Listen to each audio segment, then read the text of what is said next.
In 1983, the city of Houston would experience being on the opposite end of one of the greatest buzzer beaters of all time, losing to Jimmy Valvano and the North Carolina State Wolfpack.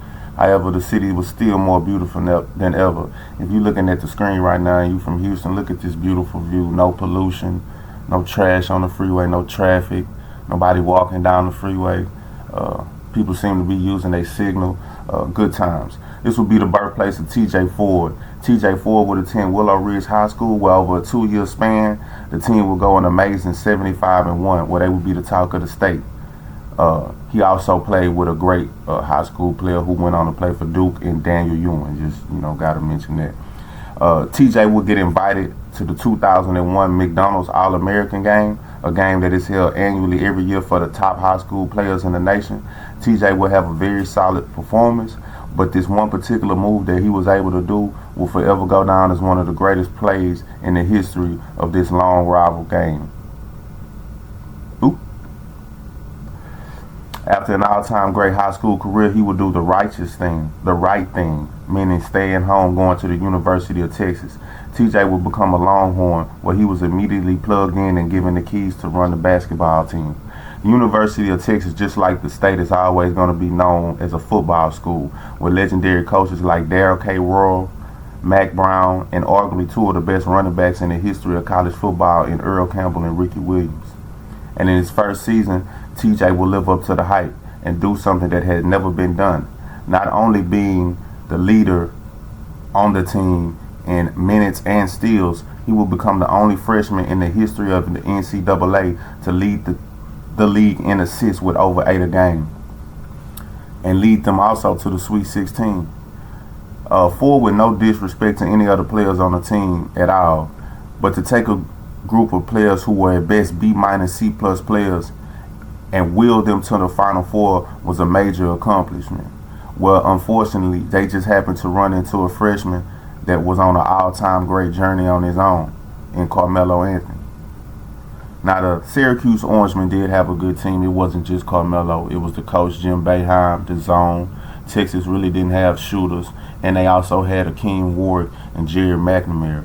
But it really was about Carmelo Anthony. And I know this piece is on TJ Ford, but I have to show you what they were going up against. This is a true freshman with these type of skills. Stop and pop, catch and shoot. Didn't even put the ball on the floor. Just smooth with it. And then look at his shooting percentage from the field at this point. 31 points, 12 rebounds, 11 for 15. But back to TJ Ford. A lot of people think that the 2003 NBA draft was one of the greatest of all times, with Wade, Melo, Bosh, and of course LeBron James. But there was another great player taken in this draft, in my opinion. With the 8th pick in the draft, the Milwaukee Bucks would select, you guessed it, H-Town's own TJ Ford. He finally lived out his dream of making it to the NBA. Like I said, he was in this draft too. Respect that. You would have highlights, but a tragedy also would occur. TJ was averaging around 7 points and 6 assists on February 24, 2004, where they were playing against the Minnesota Timberwolves. TJ would go in for what looked like to be just a routine layup, but during that play, he would fall on his tailbone, leaving him momentarily paralyzed.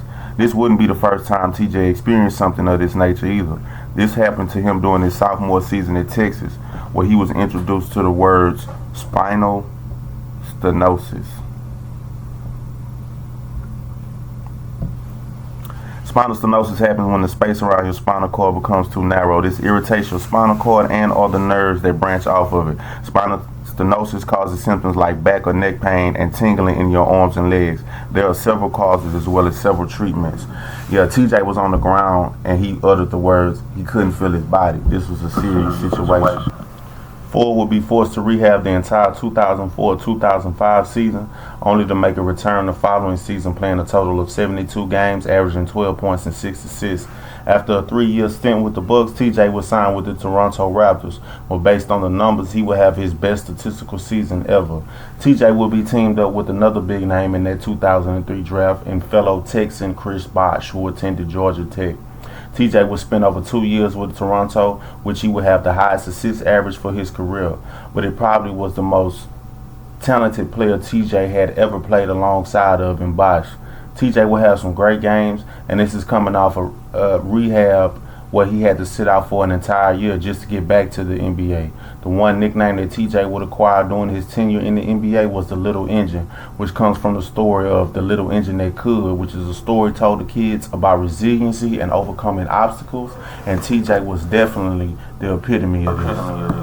After a brief run with the Raptors, Ford will become a member of the Indiana Pacers, where his heart will be shown and on display every night. During this time of his career, he would have the highest average per game when it came to points. For 3 seasons, Ford would be a member of the Pacers, where unfortunately each year his numbers would decline. I think the NBA was going away from past first point guards at this time. Ford would eventually retire prematurely after suffering an injury with the Spurs, or once again he couldn't feel his body, where he was the victim of what I consider a cheap shot by Baron Davis. Look how Baron tried to console him because he know he was wrong. Sad, dirty play, but I like Baron though. Looking for the new challenge. I think I succeeded at beating the odds of being a little guy, making it to the NBA and lasting as long as I did. And I think I achieved a lot.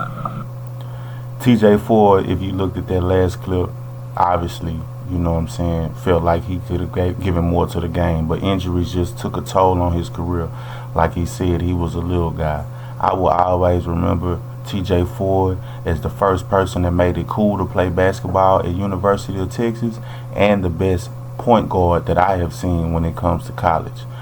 TJ Ford was a great guy, resilient, earned the nickname the Little Engine, and I will always equate him and give him credit for having Texas have players like Daniel Gibson, a McDonald's All-American, DJ Augustine, a great point guard, Avery Bradley, who was a member of the Boston Celtics, a great defensive guard, LaMarcus Aldridge, a great power forward in the NBA who had a great career but also was cut short due to injuries, and the great Kevin Durant. None of these people would have attended the University of Texas, in my opinion, had it not been for the great TJ Ford. So I want to thank you for everything that you did, and especially your contributions to the University of Texas. Remember, this is the microphone. Please subscribe, leave comments, and most importantly, like the video. I'll be hitting you with more material real soon. Thank you for your time. Thank you for listening. Thank you for subscribing. Subscribe now.